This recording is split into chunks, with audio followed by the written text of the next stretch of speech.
Good morning, everyone. Welcome back to our morning coffee time for Monday. And let's see, we got 60 people to start off. And I'm sure, as everyone knows and remembers, today, special day, we have Ajahn Sona calling in from Birken Monastery to field some questions on the theme of the Jhāna. And yesterday afternoon, his new talk, the fourth in the series, premiered on YouTube. I think the title is something like "What's Between You and Jhāna." So, and beautiful talk. And Ajahn didn't yet get more into the similes, but some very good stuff there. So, I'm going to quickly bring him on, and as long as the internet connection holds out well on both ends here, we have maybe 45 minutes to an hour. So, bring us your good questions, and as much as possible, try to stay on the theme here. There'll be other opportunities to ask questions of another nature. So let's see here. Good morning, Ajahn Sona. Welcome. Good morning. Good morning from Birken Monastery. We are here. A little group is joining me in the live audience. So and I must remember to look at the camera today. Yeah, so for You're there, aren't you? those who are watching, Ajahn can't see me or see us due to the way that everything's kind of arranged here. So, but you're looking good, Ajahn, and people are giving me the double thumbs up, which is our kind of signal that people can hear and see okay. So let's go ahead. I had a question to start off with, if I might, of a more mundane nature. So just watching the video this morning again, I was just marveling in what a beautiful contemplation this is. And I know Metta and Dantika are feverishly working in the background to make things look and sound so nice, or make you look and sound so nice. And I was wondering, do you collaborate on this at all? Do you have any Yeah. input on how this thing looks, the images that are selected, whatnot? Yes, I actually I determine everything. Um, I really they're very helpful to me, but it's primarily my choices. No, just kidding. I hear a little I'm laughter just in the background. I have yeah. You don't hear laughter, you hear outrage. You hear outrage.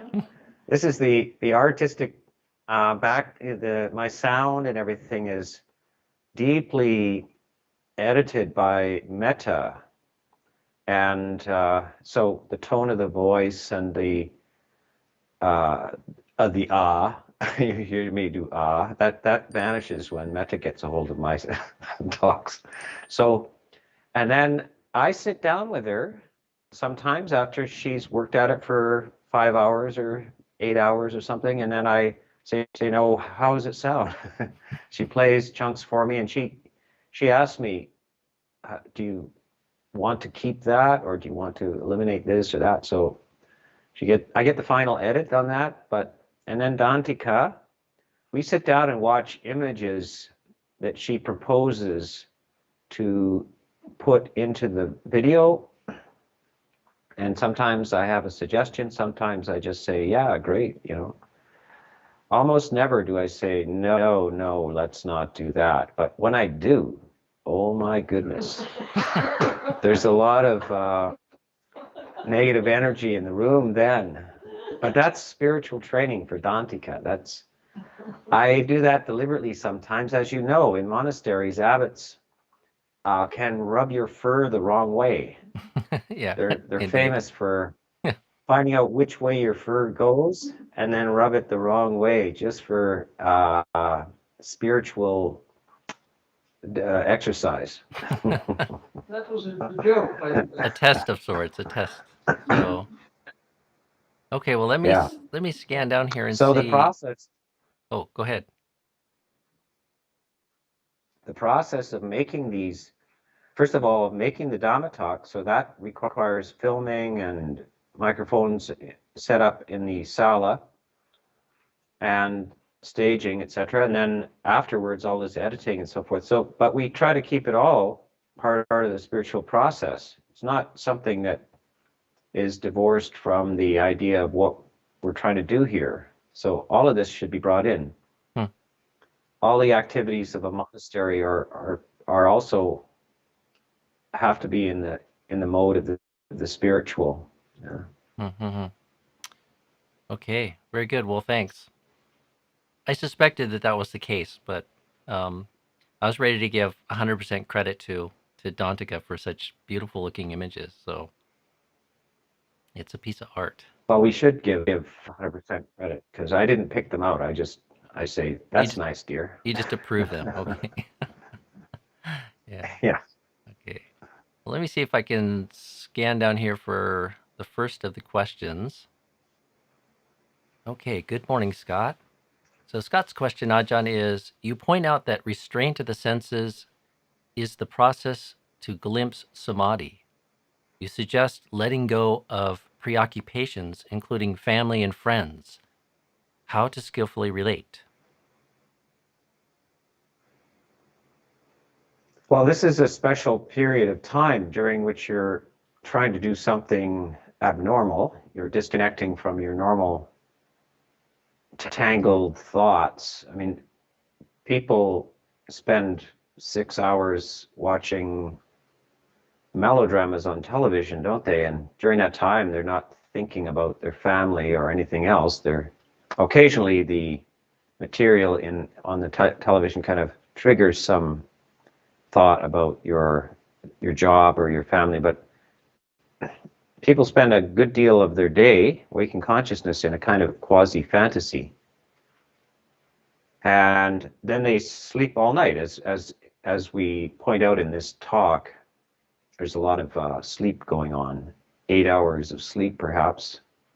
And so can't we spare an hour or 2 hours for sort of purified consciousness that abstains from both sleep and the rambling, incoherent activity of the normal mind?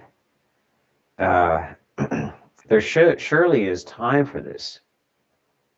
And we need to set that aside and realize it's not dangerous to do this. It's not like we'll never think about anybody again. That won't happen. But we need a purification, and we need the restoration and the settling, focus, and calm that comes from this. And this helps us negotiate the rest of the day as well. We'll carry the after effects, certainly for a day. If you can shut this wandering mind down for an hour or so, it's at least as refreshing as a nap, and it allows you to change the frequency, the wave band that you're normally thinking on. We see this is why people take drugs and alcohol as well. They want to change the atmosphere of their thought processes, but that always has a stupefying effect rather than a clarifying effect. So this is something that's hard to do to begin with because it's not what we normally do. But if you can, then it will actually benefit your relationships to your work, your life, your family, because all of those, your work, your life, your family, are actually another way of talking about your mind. Your family is in your mind. Your work is in your mind. Your life is no other than the life of the mind. So we don't have a life independent of our minds. If somebody's in a coma, they have no life. I guess we have a saying, a modern saying, get a life. When we say get a life, it means enrich your thought processes. this is a special kind of life that you can get through the mind. This is a very exclusive resort, very exclusive. If there's anything beyond 5-star, this is it. So see if you can get a timeshare there. I liked your choice of the word supernormal as opposed to supernatural, which sometimes people call the jhana supernatural states. But I think they're natural states, but not normal Yes. states. They are they are natural, and that's why we can find them. Is that they're built into the system, but they're hidden circuits. You got to go back down a hallway and don't go in the first 2 doors. Go in the 3rd door, turn left, and the panel's just above the table there. Open the panel door, click 3 of the left side. Don't click the right side, please. Click the left side circuits, and then suddenly you're in, and a door will open, and then you step through the door, and you're in a different domain of consciousness. And this is, normally people don't investigate that room, that place. Or they don't get the instructions right, so they flip the wrong switches, and they come out kind of disappointed because they flipped the wrong circuit breakers. So this is how to think about this. There are hidden circuits in your human consciousness, but we need to go and find them, and you need very careful instructions to get them. Okay, next question, Ajahn, is from Douglas. Can one access the jhanas through loving kindness? If so, can one also dwell in the jhanas using loving kindness meditation? Yes, and I would highly recommend that one, in fact, the goal perhaps of loving kindness, the virtuoso performance of loving kindness is that you enter the jhana through loving kindness. And it is possible to enter the first 3 jhanas through loving kindness. And highly recommended if possible. And the jhana itself is the samadhi itself is the refreshing and beautiful part. And loving kindness, metta, is a feeling. The feeling usually needs some themes and ideas to get going. So that's what we call the first jhana. Vitakka and vichara are bringing up images, memories, imagination to help you get the feeling of loving kindness. And then once it's there, you can dwell in the feeling. So what's called the nimitta, the emotional tone of kindness is generated through words and images and recollections, and then you just drift or cruise on that initiation. So you've stopped pedaling, and now you're just what do they say? Cruising? What is that? Freewheeling. Coasting, yes. Coasting, yeah. Freewheeling, coasting, yes. And you can coast right into the 3rd jhana, exquisitely silent on loving kindness. And certainly, if it's more approachable, and probably is for most people, more approachable than breath meditation, then use it. Although I must say, in this culture, that there's a strange difficulty with metta, with loving kindness, and so some people find it very difficult to generate loving kindness. In that case, they can go to something more neutral, like the breath, perhaps. Ajahn, do you know if there's anything in the suttas, or do you have any speculations about why one wouldn't be able to attain the 4th jhana? Like you could coast into the 3rd jhana, but not the 4th? Yeah, because there is discussion of this in the commentaries, and they tend to hold that the fourth jhana is so exclusively, the tone is equanimity or upekkha in the fourth jhana. So the loving kindness turns into upekkha in the fourth jhana.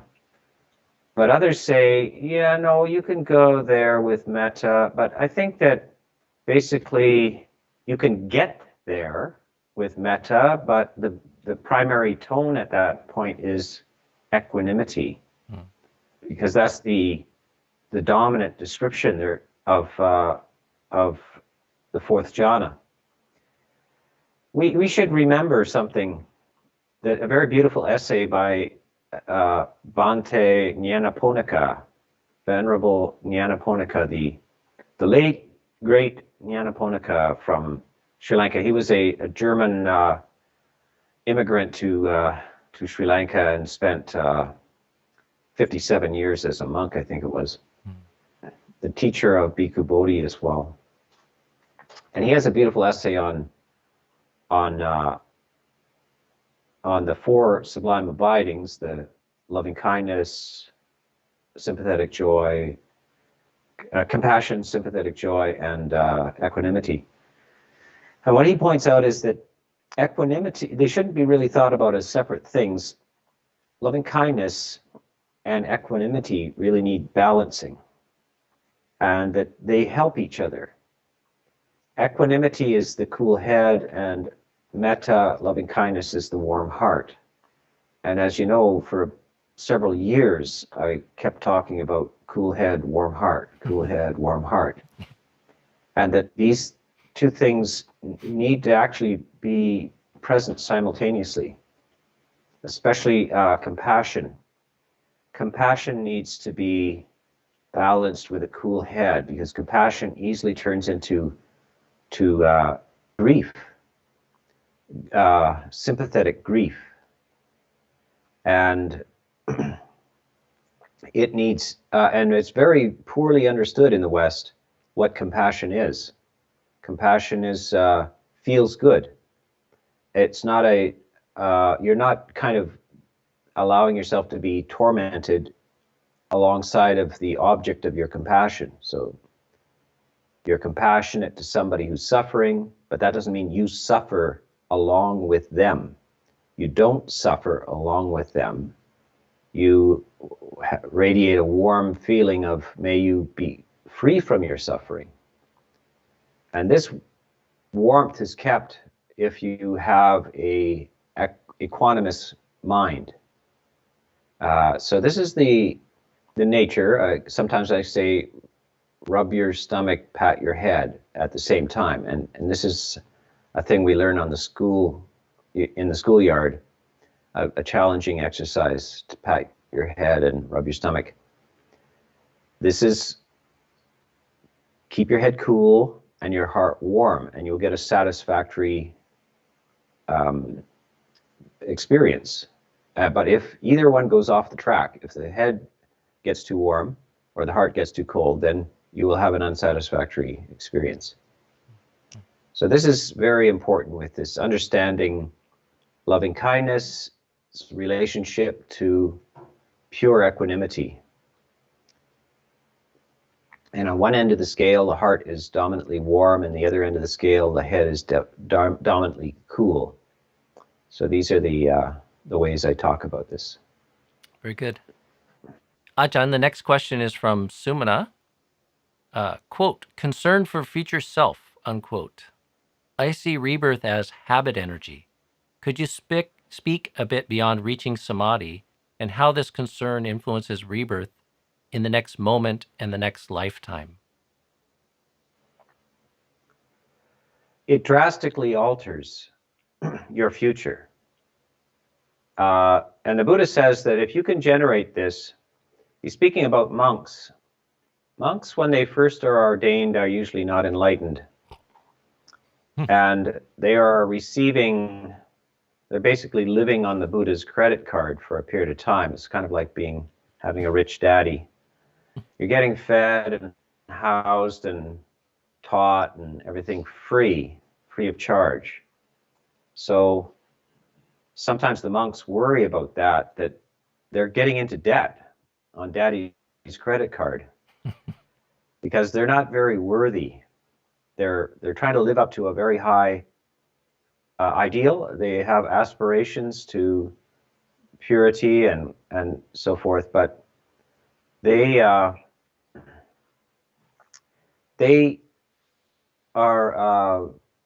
sometimes have a little guilt about this. So the Buddha said to them, if you can generate metta for even a finger snap, then you're free of debt. You owe nothing. So you're being fed and clothed and housed and taught and appreciated. And even one finger snap worth of metta discharges that debt. And it is powerful enough, if you can generate metta for even a few thought moments, at the level, the intensity of, say, the first jhana or second jhana, then at the time of death, your consciousness will return to that feeling. It will, as you know, there's a kind of a life review at the time of death.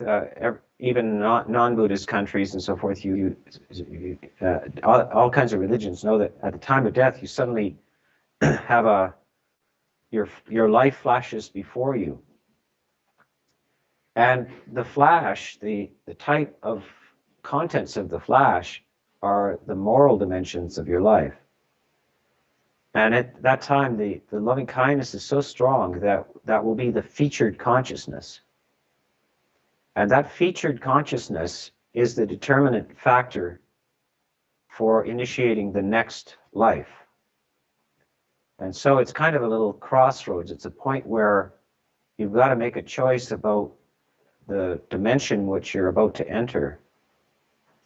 And if you have this very positive memory of loving kindness, then it can determine which door you go through. Door number 1, door number 2, or door number 3. Door number 3 is good. It's a heavenly dimension. And at that point, your future is, for a very, very, very long time, is buoyant and supported, immersed in well-being and goodwill and loving kindness. So this is the positive benefits of this. So this is the determinant of loving kindness both in this life, at the point of death, and in the future lives. So it's an incredibly powerful, positive emotion. It is the second most significant emotion you can have in this universe. It's the second most beneficial. What is the first? The first is a glimpse of anicca, dukkha, anatta. So a moment of enlightenment is the only type of experience which has greater positive value than a glimpse of loving kindness.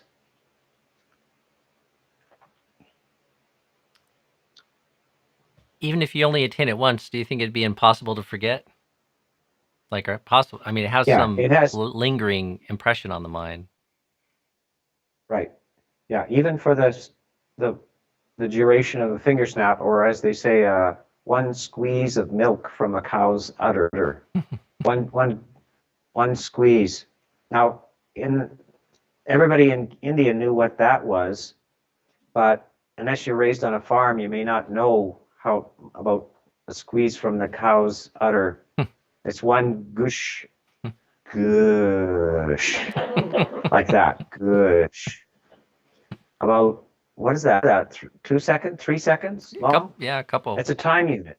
Yeah. A milk squeeze is a time unit of 3 seconds.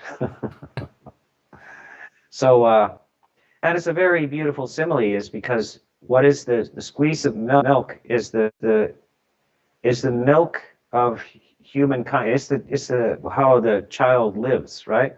The child lives from the mother's milk, and it's pure love. And so a squeeze of pure love, the nourishment that comes from a squeeze of 3 seconds of pure love. And warm nourishment. So, okay, well, moving Warmth, along. nourishment, Yeah, sustaining. Yes. yeah. Okay, moving along. The next question from Eleanor is, would you recommend practicing positive thinking as a way to suppress the bad thoughts and negative mood? Yes. Eleanor, please do.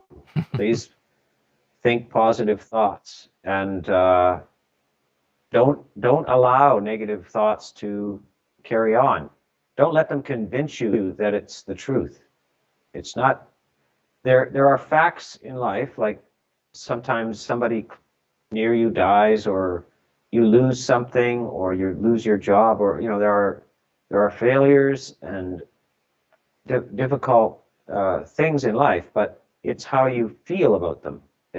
Is what matters. And it's not mandatory that you feel terribly negative about these events. And you should train yourself that the type of emotional structures that you're taught by the voice of society are not skillful and wise. You're going to have to react to these things from the point of view of the wisdom teachings of the Buddha. And those are sharply contrary to the normal reactions that people have to these type of events in life. And they, in fact, can seem quite inappropriate to people who have not been exposed to Dhamma when you are okay, when somebody dies and you're okay, when you lose your job and you're okay. They tend to believe that you're in denial about these things, or that you're suppressing something or other. And indeed, you are suppressing something or other. If you're not free already, then you should at least act free. Make every effort not to react in a conventional, negative, sad, suffering kind of way to these experiences in life, because there is another choice, and that choice is positive. So you dwell in these positive emotions, and not just thoughts, but emotions. That the thoughts have to be, they're only an assistant to positive emotion. And you shouldn't get into arguments about this with people either, or try to convince them about it, because it's quite often a losing situation if you try to explain at the dinner table with your relatives about why you're not sad about something that they're all sad about. So this is you just kind of make it your little secret about how you view the world, and it's a secret that's shared with the wisest beings who have ever walked on the planet. And so if you can find this secret, well-being, positive well-being, then you have found the ultimate secret.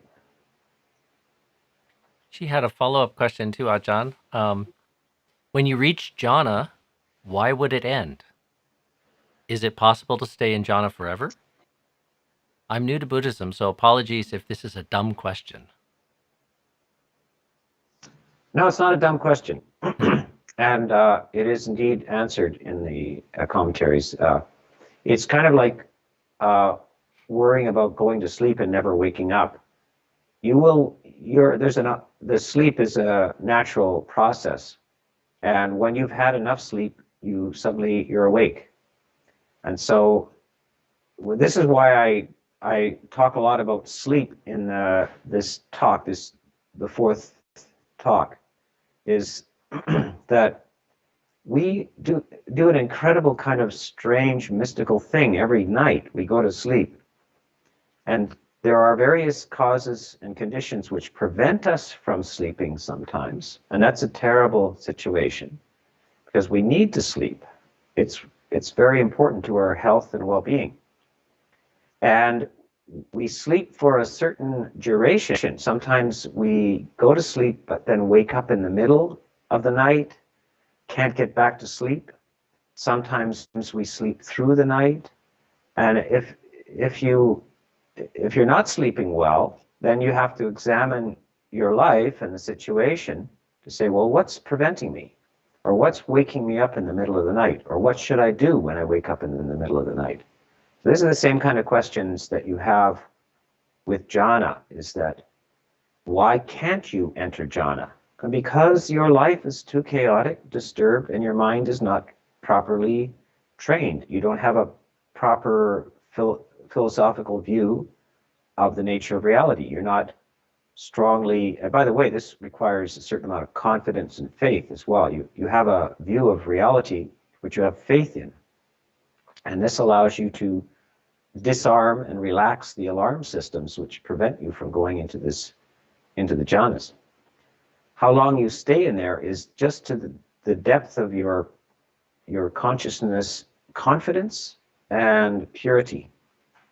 But you will always, you will be kicked out of the jhana automatically without needing a clock. Every now and then, at the end of your deserved time, the time that you deserve will be always allotted to you in the jhana, and then you will be automatically just booted out. So this is how it works. Now, I like to relate the sleep thing to jhana as well, because what's called the 11 benefits of loving kindness. The first 3 benefits of loving kindness is: 1 sleeps well, 1 wakes well, 1 has no disturbing dreams. So there you see the relationship of these wise practices, wise emotional practices, to sleep itself. But it also would be the same as in jhana. 1 enters jhana well, 1 comes out of jhana well, and during the jhana it remains stable. And so it's the same thing, same benefits that apply to sleep. Both these deep states are aided by the practice of the path. So that, how do you get there? You practice the first 7 factors of the path, lead to the 8th.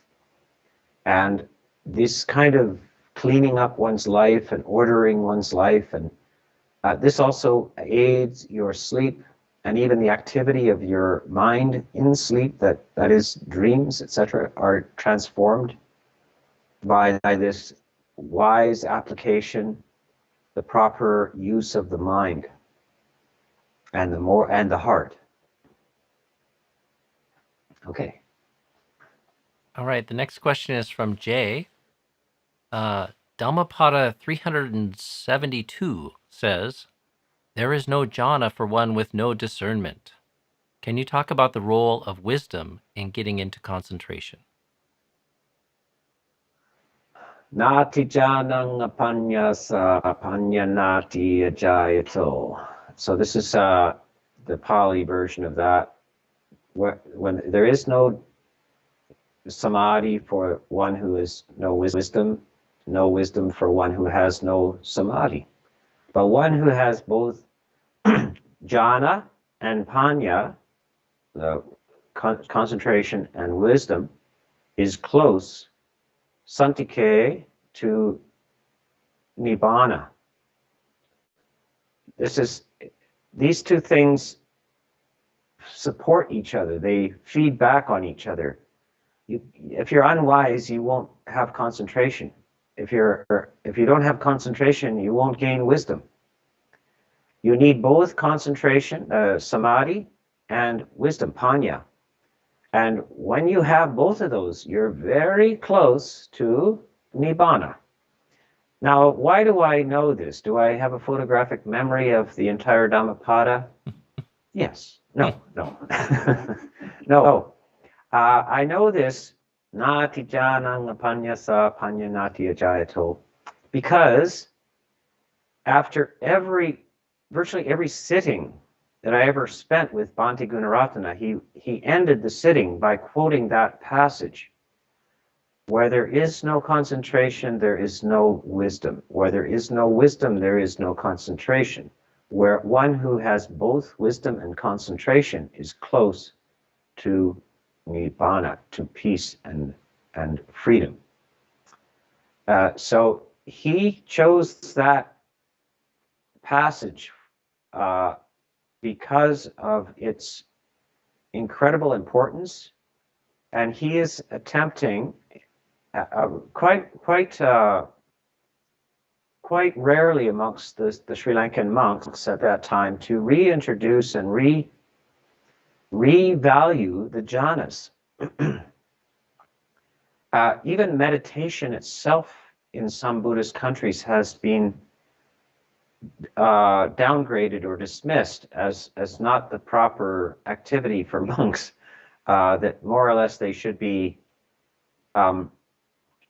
speakers on Dhamma or memorizers of the suttas, or propagation of the Dhamma, but not to actually personally meditate. But he's reintroducing this, so he's a very important figure actually in world Buddhism, but especially in Sri Lankan and Western Buddhism, because he comes to the very early to North America, and he spent a lot of time. He did a doctoral thesis on the jhanas. So this is kind of a new age of appreciation of jhana.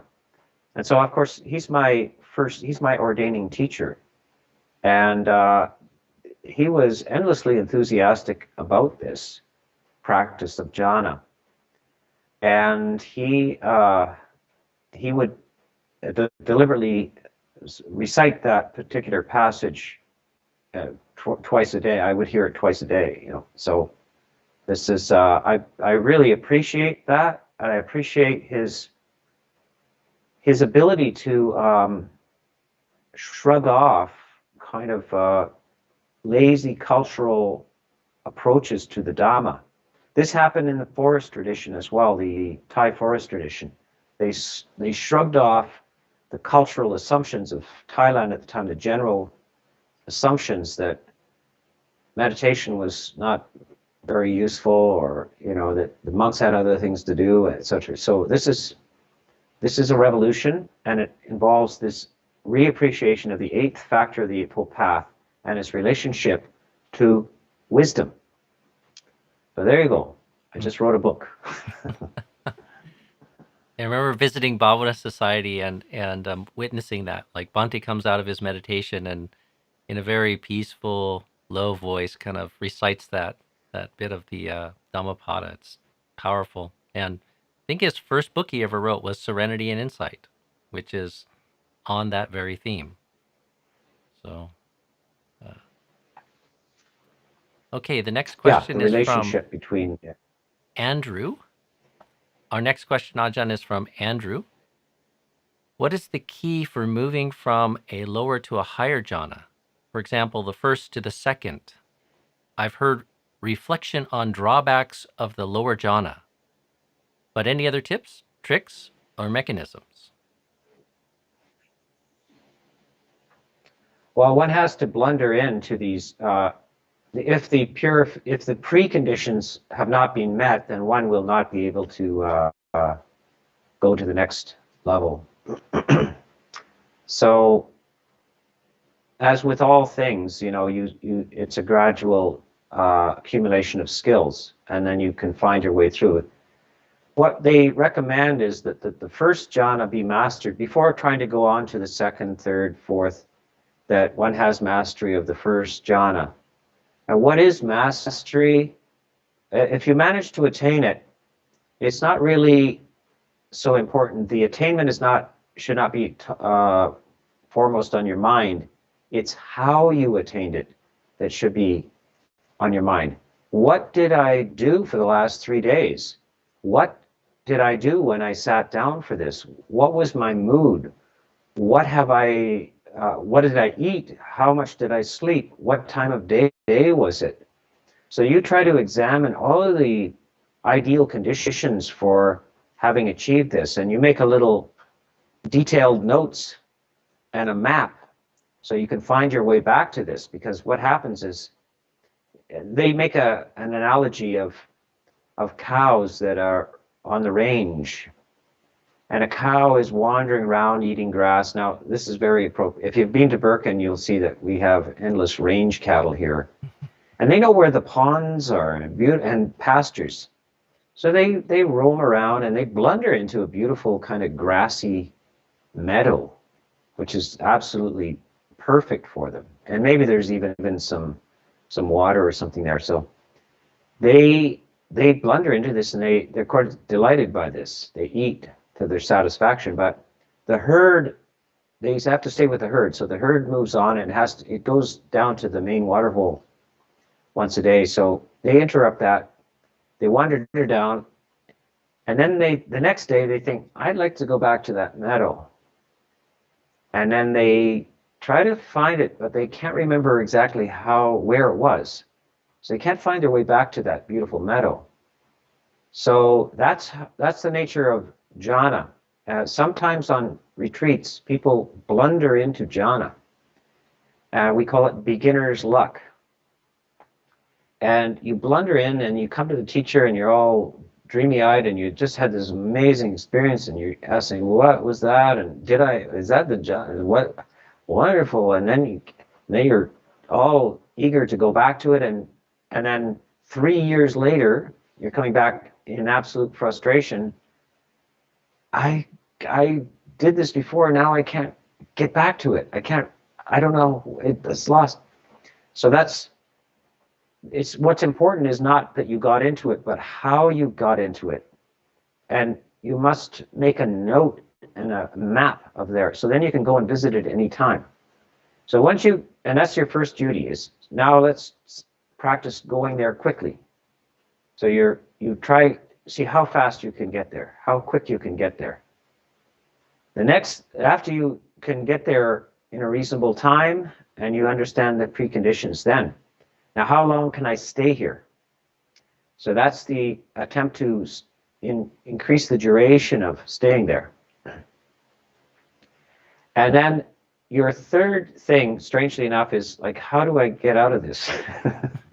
How do I, excuse me, how do I change my mode back into kind of ordinary discursive activity?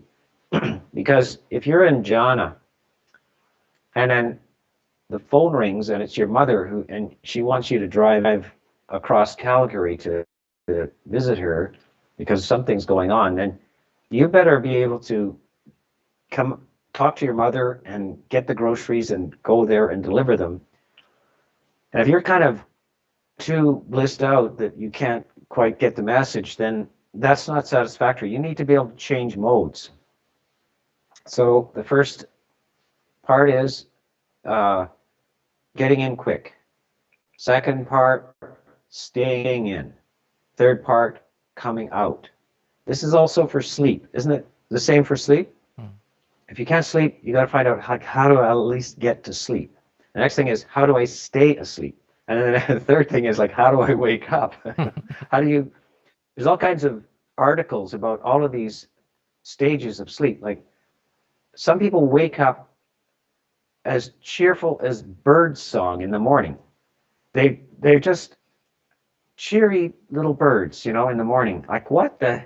Other people are like heavy, dull, grumpy for 3 hours.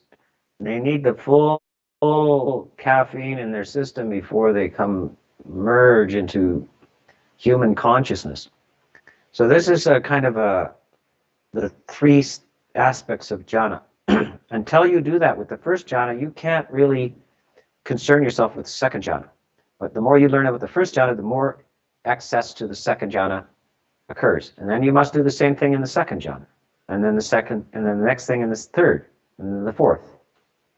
And finally, then, once you do all that, then you try skipping the jhana. So you go to the first jhana, and then you skip to the third jhana. Or you skip to the fourth jhana, etc. So this is the prescriptions for mastery. Now. And then you go to sleep. It's interesting we're back at sleep, Ajahn. You don't need to go to sleep then. You don't need to go to sleep anymore. I spent some time with one of these Thai Ajahns who was very adept at Samadhi, and he surprised me one time when he sort of, one of the young monks was questioning him about sleep, and he sort of said, one should be skilled, just as skilled in sleep as they are in Samadhi, like that kind of mastery where you choose to go to sleep, and you go to sleep and you stay asleep as long as you need to, and then you wake up. And he himself had a reputation of being very adept at Samadhi. Like he could just close his eyes and drop into Samadhi, come back out, function. And I spent some time upatalking him, and he could go to sleep and just put his mind to it. And like we'd put him into his room for the night and close the door. And before we could clean up like the veranda outside of his hut, you could hear him snoring. Like, he just, he was in a deep sleep within minutes at the Yeah. longest. So, okay, well, here's an interesting question from June. Question for Lumpur Sona. Would he speak to right and left brain differences with regard to jhana states? Yeah, so it's very interesting, and I recommend this book, The Master and His Emissary, Hmm. by Ian McGilchrist, who's a psychiatrist, a British psychiatrist. It's about 600 pages long, and it just deals with the hemispheres. And you notice in some of my talks, I talk about the bird, the nature of the bird, that the bird has to select seeds out of in the midst of sand. So they need very focused attention, but at the same time, they need to prevent being eaten. So they need panoramic awareness. Now, he suggests that this is the two things that the brain does, and every mammal,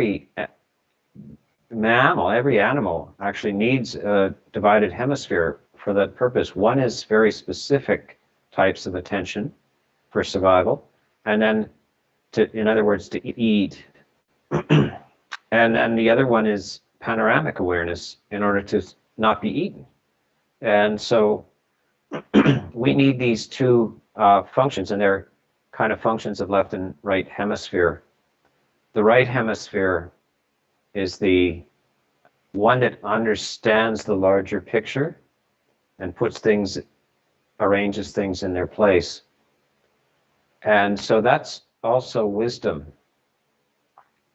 Samadhi is probably dominantly the left hemisphere, where you're focusing all your attention on a single topic. So, and this is why the Buddha talks about the two messengers, samatha, vipassana.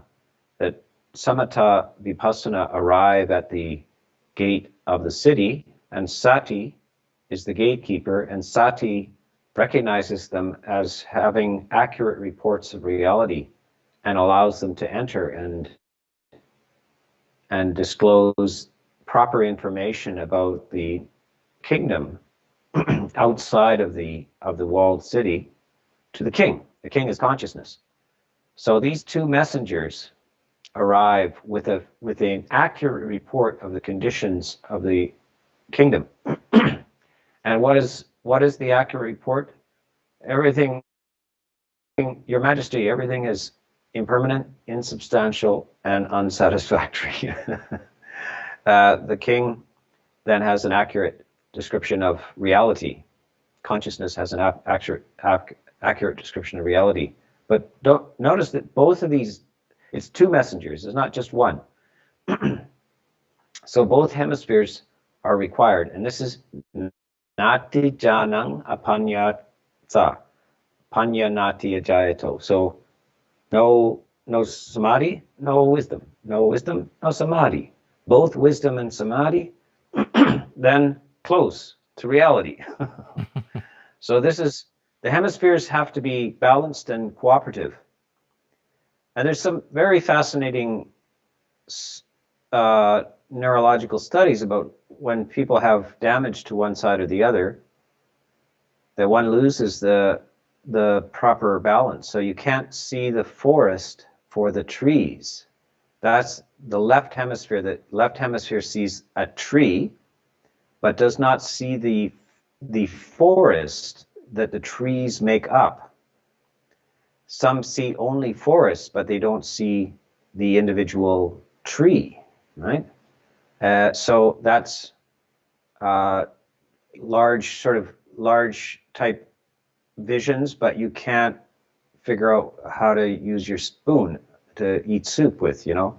So, and the other one is you can only use the spoon, but you don't understand that it lifts soup to your mouth, you know? You just like to play with it. Now, babies do this. They have the spoon and they get lost in the spoon. Like they like the shiny spoon thing and they forget that. And then their mother has to say, no, but it's for eating the soup, you know? So, yeah, so this is the balance between these two things. The balance of samadhi and panya. And you'll see this is the balance, the truly balanced personality. And the foremost disciples of the Buddha are versions of this. Sariputta Moggallana. Sariputta's dominant talent is panya. Moggallana's dominant capacity is samadhi, with side effects of unusual psychic capacity, intuition and reason. These two things are balancing, and they're the right hand and left hand of the Buddha. So this is this importance of both of these hemispheres working. And you can see when people have hemispheric damage, they become they shift to one or the other types of perceptions about reality. So yeah, it's well worth exploring as a confirmation that the Buddha was way ahead. He's doing non-invasive surgery by introspection. So in modern times, we actually need to look at brain function. The Buddha is doing this by inspection of his own mind workings. Okay, back on the theme of skill and jhana, and this will be maybe the penultimate question, or the second to last. From Ravi, how does one learn to withdraw from jhana? Well, by practicing, and this is what in some ways what Ajahn Chah's sort of Sangha training is. He would send the monks off to practice on their own for 3 months at a time sometimes. No group meetings, nothing, just a little bit of just basic chores of tidying up. But they could practice all they want on their own. And then after 3 months, then he would make everybody do group practice again. And now you have to participate in all these different chores and chanting and interactions and so forth. And then after you were just comfortable with that, then he'd send you back to your kuti alone for another 3 months. And so back and forth between these two types of activities.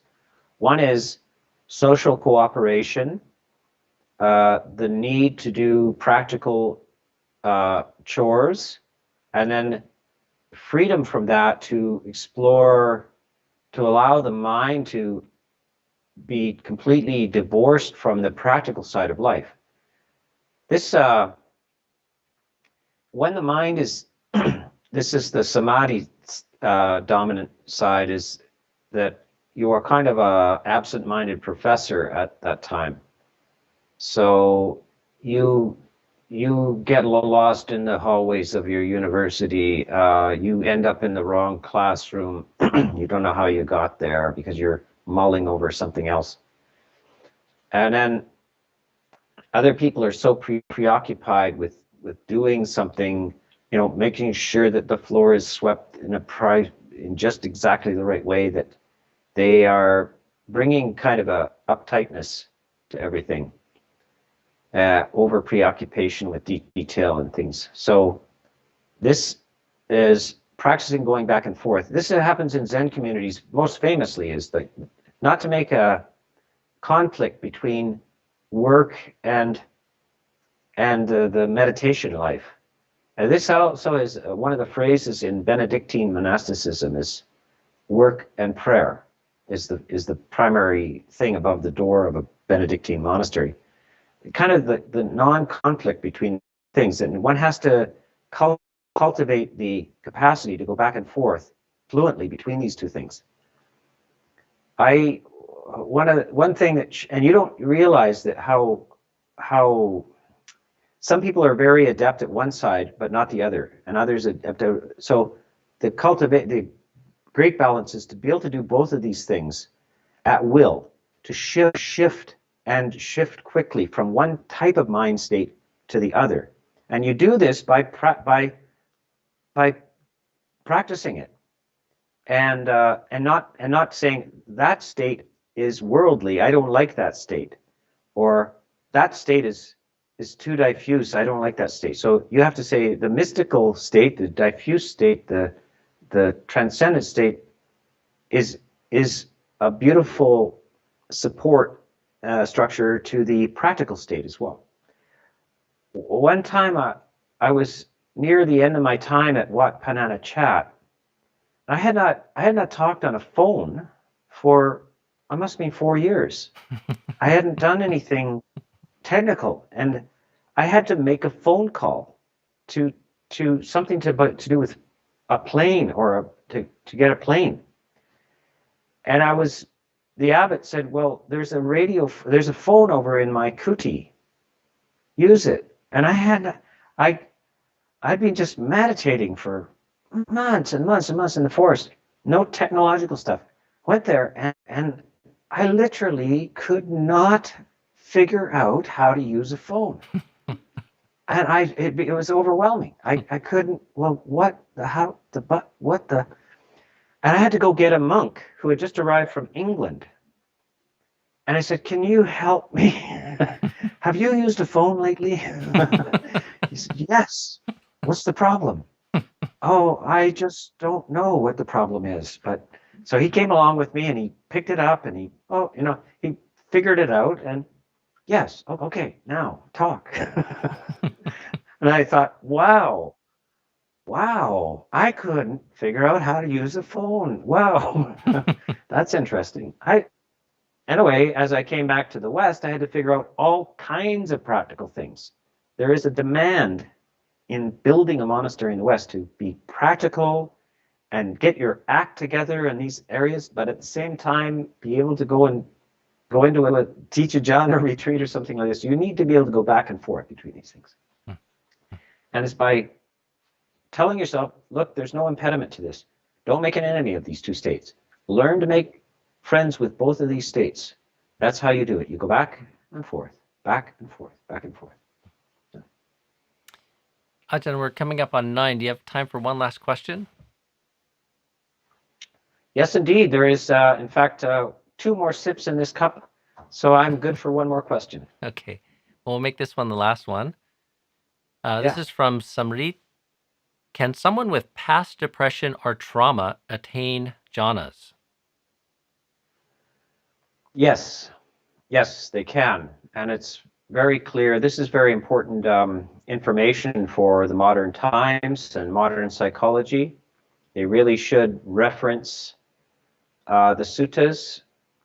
Some psychologists should really spend a lot of time with the suttas, looking at people who were traumatized, shattered, depressed, suicidal, that came to Buddhism, and they attained Samādhi, and they also attained enlightenment. And so this idea that the impediments to this is wrong, and these things are not necessarily overcome by analysis or reliving the events, etc. The standard types of prescriptions for trauma. There are structures which allow that to bypass the details of your trauma and to change. And so This is very important information. And it requires, requires confidence. And as soon as you have confidence, faith, then half the work is done. And you don't go down the customary tracks or paths that your mind goes down. The mind in depression is convinced that reality is depressing, and it is persuaded of that. And when you come across the Dhamma teachings, then you have a strong argument against that. That is not how you need to react to reality. It allows reality to be accurately portrayed. The first noble truth is it's a big mess. It's suffering. Secondly, but that's no problem. You can feel all right in the midst of the mess. You can feel fine, and you should. And you need to. So this is contrary to your natural structures. This is why I call it super normal. It's not normal is to be depressed because it is depressing, but we're going to say it's a mess, and I'm okay with that. Or as I say, the worse it gets, the better I feel. Now that's not normal, is it? The worse it gets, the better I feel. I think one needs to coach themselves into that and build the conditions. So, but that's a nice place to end, Ajahn. Thank you. So, thank you for this series of talks, Ajahn, and thank you for being willing to kind of come on and field some questions. And I'm glad the technology all supports this. And please join us again next Monday for after we have a chance to see your fifth talk. I will. Okay, good. We accept. So, and it's greatly appreciated. I see the viewership kind of triples and quadruples when you come on. So, I get super normal response and numbers. So, enter again and remain, and then you can exit in a timely fashion. So, thank you, Ajahn. Okay, we'll end it for now. So, thank you, everyone. And I'll be back tomorrow with the normal morning coffee time. And we'll say goodbye to Ajahn Sona for now. Thank you, Ajahn.